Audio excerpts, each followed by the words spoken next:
All right, for number 6, we have to remember that acceleration of a function is the first derivative of velocity, and that also makes it the second derivative of the position function. Okay, so when I look at this, my velocity function is going to be the antiderivative of my acceleration function,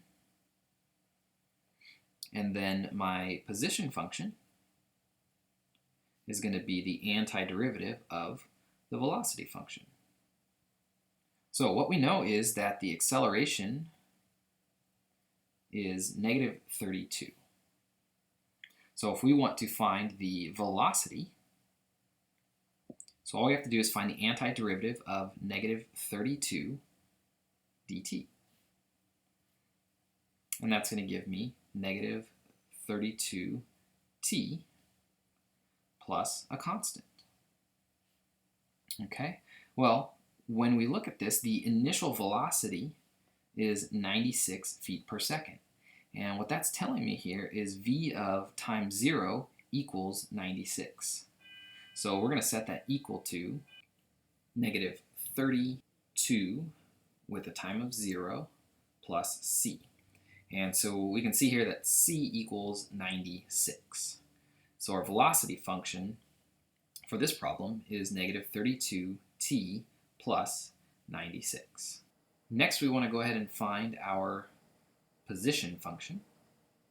And so our position function is going to be the antiderivative of the velocity, which was negative 32t plus 96 dt. So we can use our power rule, negative 32t squared over 2 plus 96t plus c. And if we simplify here, we'll get negative 16t squared plus 96t plus c. Now the ball is thrown upward from the ground. What that's telling me is that s of 0 equals 0. So what we can do here is just say s of 0 equals 0, which equals negative 16 times 0 squared plus 96 times 0 plus c, and c is going to equal 0. So our position function is actually negative 16t squared plus 96t.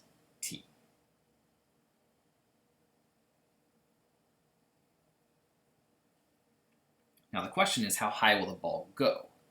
Okay, so if we look at this function, right, it's kind of going to be like this, and we want to find that maximum value.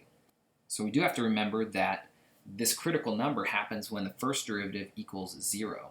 And so basically we want to find where our velocity equals 0. Okay, so we're going to set negative 32t plus 96 equal to 0.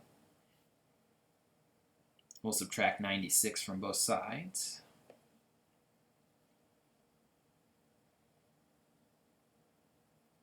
Divide by negative 32. And t equals 3. So we know when the time equals 3 here,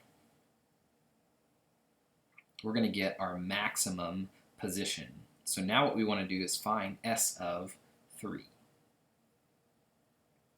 Okay, so we'll go negative 16 times 3 squared plus 96 times 3. And that's our position at time 3, which is going to be our maximum height. When you calculate this, you get 144 feet.